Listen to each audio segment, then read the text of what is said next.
नमस्कार, आदाब, सत श्री अकाल, जय भीम, जोहार। मेरा नाम है नवीन कुमार। झूठ बोलते हैं वो लोग जो कहते हैं कि हम जात पात की राजनीति नहीं करते हैं।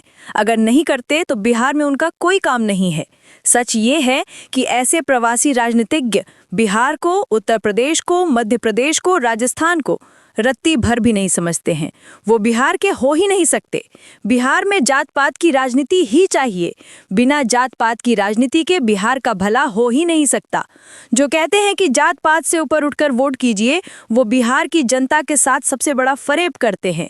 इस चाशनी में लिपटे वाक्य को बोलकर वो बिहार की 85% आबादी के अधिकार को उन 15% आबादी वालों के हाथ में गिरवी रखने की साजिश रचते हैं, जिन्होंने अपनी छाती पर जाति का तमगा तांग रखा है। और इसी जन्मजात तमगे के आधार पर वो बरसों से पिछड़ों और दलितों को, आदिवासियों को अपने जूते के तल्ले के नीचे रौंदते रहे। और कोई कह दे कि ये गुजरे जमाने की बात है तो समझ लीजिए कि वो उससे भी बड़ा झूठ बोल रहा है। वाई समीकरण। बिहारियों को सांप्रदायिकता में बांटना, वाई बिहारियों को जातीयता में बांटना। चिराग पासवान के पिता रामविलास पासवान इस तरह की अराजनीतिक बात कभी नहीं करते। वो समझते थे कि कैसे जातियों के आधार पर बिहार की बहुसंख्यक आबादी के आत्मबल और आत्मसम्मान को कुचला गया है। ये बिल्कुल वही बकवास है जो दिल्ली के पत्रकार हर दिन सिद्धांत की तरह स्थापित करने की कोशिश करते हैं। नोएडा फिल्म सिटी के एसी स्टूडियो में बैठकर बिहार की जात पात की राजनीति पर बहस करने वाले या तो बिहारी नहीं हैं, और अगर बिहार के हैं तो उन झाओं, मिश्राओं, तिवियों, शर्माओं, द्विवेदियों, त्रिवेदियों, चतुर्वेदियों, शुक्लाओं की संतानें हैं, जिनके पुरखों ने जाति आधारित शोषण की व्यवस्था के जूते के नीचे दलितों, पिछड़ों व आदिवासियों को सदियों तक दबाए रखा। अब वो लोग उसी पुराने ऐश्वर्य को पाने की लालसा लिए तड़पते रहते हैं। बिहार के लिए जात पात की राजनीति बदनामी और शर्मिंदगी की नहीं, गौरव की बात है, जरूरत की बात है कि इस बार जगिए। जाति धर्म से ऊपर उठकर, नाली गली पैसे 500 रुपए मुर्गा भात से ऊपर उठकर अपने और अपने बच्चों के लिए। पांडे जी, आप तो रहने ही दीजिए ये प्रवचन। जात पात की राजनीति रहते हुए तो आपने ये हाल किया है कि पिछले 35 बरस से बिहार की कमान पिछड़े वर्ग के हाथ में होने के बावजूद 2025 के विधानसभा चुनाव में बिहार से खड़ा हुआ हर तीसरा उम्मीदवार ऊंची जात का है। आबादी है सिर्फ 15%, लेकिन हर बड़े दल ने इन्हें करीब करीब 35% टिकट दिए। अगर जात पात से उठकर वोट दिया होता तो जाने क्या गजब हाल होता। बिहार विधानसभा चुनाव में टिकट बंटवारे के आंकड़े से समझ लीजिए कि जो लोग सामाजिक समरसता की बातें करते हैं वो कितने खोटे हैं, कितने झूठे हैं।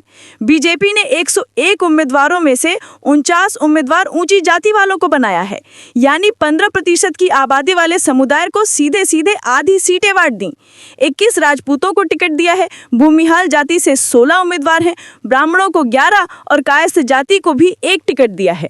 उस पर ये सामाजिक समरसता का बिगुल बजाते फिरते हैं।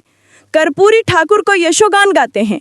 हजारों की भीड़ के सामने मोदी जी मन से बड़ी मासूमियत से कहते हैं कि अगर कर्पूरी ठाकुर नहीं रहते तो उनके जैसा गरीब आपके सामने खड़ा नहीं हो पाता। सच्चाई तो ये है कि बीजेपी के रहते बिहार में कोई दूसरा कर्पूरी ठाकुर बन ही नहीं सकता, क्योंकि बीजेपी की लिस्ट में पिछड़ों के लिए, दलितों के लिए जगह ही नहीं बचती। आपको ये बात सुनने में अजीब लग रही होगी, लेकिन यही सच है। छोड़िए कर्पूरी ठाकुर, बीजेपी की राजनीति में ना तो कोई नीतीश कुमार हो सकता है, ना ही कोई लालू यादव। एक भी पिछड़ी जाति का नेता बताइए बीजेपी में, एक भी दलित बताइए जिसका कद नीतीश, लालू, रामविलास पासवान, मान्यवर कांशीराम, मायावती या मुलायम सिंह के बराबर बनने दिया हो संघ ने। सवाल ही नहीं उठता। देखिए कि जेडीयू ने ऊंची जाति से 22 उम्मीदवार उतारे। दबाव देखिए, दलितों की राजनीति करने वाले चिराग पासवान की पार्टी एलजेपी-आरवी ने 29 में से 10 टिकट सवाल जाति के उम्मीदवार को दिए हैं। मतलब जो दलितों के वोट को अपनी व्यक्तिगत जायदाद मानते हैं, उन्होंने 35% टिकट ऊंची जाति को बांट दिए। और छोड़िए, एनडीए के सहयोगी दूसरे दलित मसीहा जीतन राम मांझी ने अपने परिवार से बचने के बाद 6 में से बाकी के 2 टिकट ऊंची जाति वाले को दे दिए। एनडीए ने कुल 243 में से 85 सीटें सवर्ण जाति के उम्मीदवारों को दी हैं, यानी 15% वाले को सीधे सीधे 35% टिकट बांट दिए। फिर इन्हें आरक्षण से दिक्कत है। जाति की राजनीति के बावजूद ये हाल है बिहार का। वास्तविकता है और ये प्रवचन देते हैं कि इन्हें जात पात की राजनीति नहीं चाहिए। इसीलिए नहीं चाहिए कि कोई इनके वर्चस्व पर सवाल न उठाए, हिस्सेदारी न मांग ले, ये न सवाल उठा दे कि नौकरी, रोजगार, संसद, विधानसभा, नगर पालिका, ठेका पट्टा में हमारा हक कौन खा रहा है। दलितों, पिछड़ों को इन्होंने निपट मूर्ख ही मान लिया है। इसीलिए हम पूछना चाहते हैं साहब कि आप जानते क्या हैं जाति के बारे में। बिहार में जाति के नाम पर गरीबों की बोई हुई फसलें काटी जाती रही हैं। जाति के नाम पर गांव के गांव जलाए जाते रहे हैं। जाति के नाम पर नरसंहार हुए हैं। बेटियों को खींचा जाता रहा है, नोचा जाता रहा है। सच ये है कि अगर जाति के नाम पर राजनीति न शुरू हुई होती तो आप दलितों, पिछड़ों को, आदिवासियों को घर की चौखट से बाहर निकलने नहीं देते। और छोड़िए पुरानी बात, आज की भी सच्चाई जाननी हो तो देख लीजिए 2023 का बिहार सरकार का जाति आधारित आर्थिक और सामाजिक सर्वे।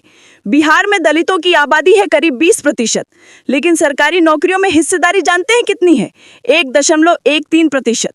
पिछड़ों की आबादी तो 27% से बहुत ज्यादा है, लेकिन सरकारी नौकरियों में इनकी हिस्सेदारी है सिर्फ 1.75%।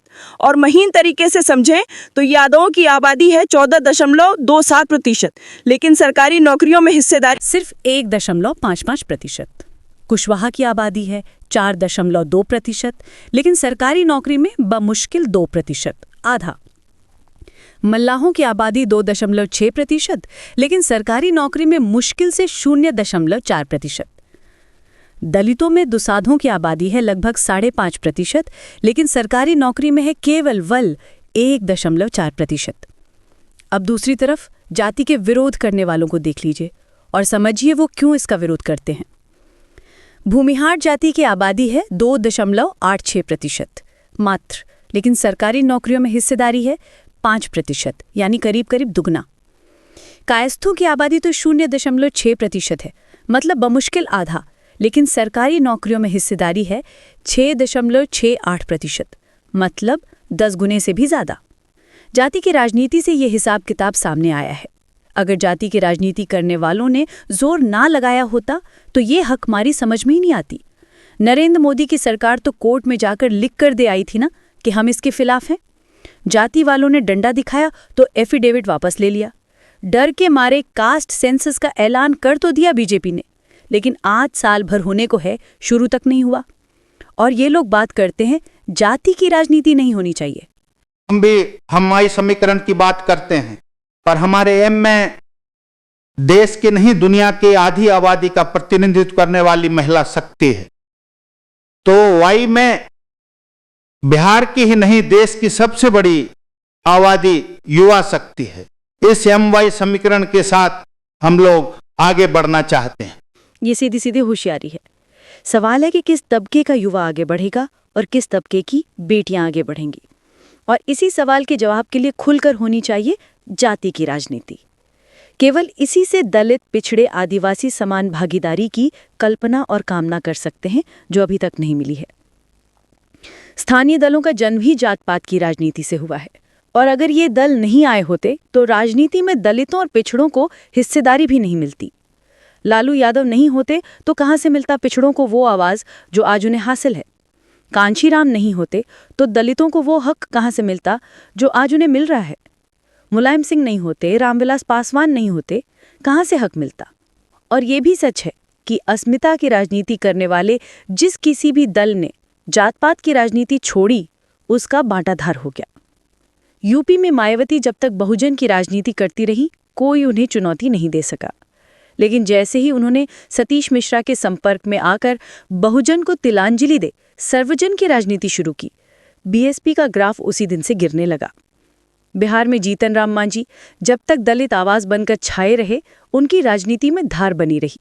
जिस दिन से वो बीजेपी की गोद में गिरकर जात पात की राजनीति से बाहर निकले, उनकी राजनीति उसी दिन से खत्म होनी शुरू हो गई। आज चिराग पासवान की सबसे बड़ी पहचान क्या है? मोदी के हनुमान की। क्या नरेंद्र मोदी कल्पना कर सकते थे रामविलास पासवान को हक नहीं की? हरगिज नहीं, सवाल ही नहीं उठता।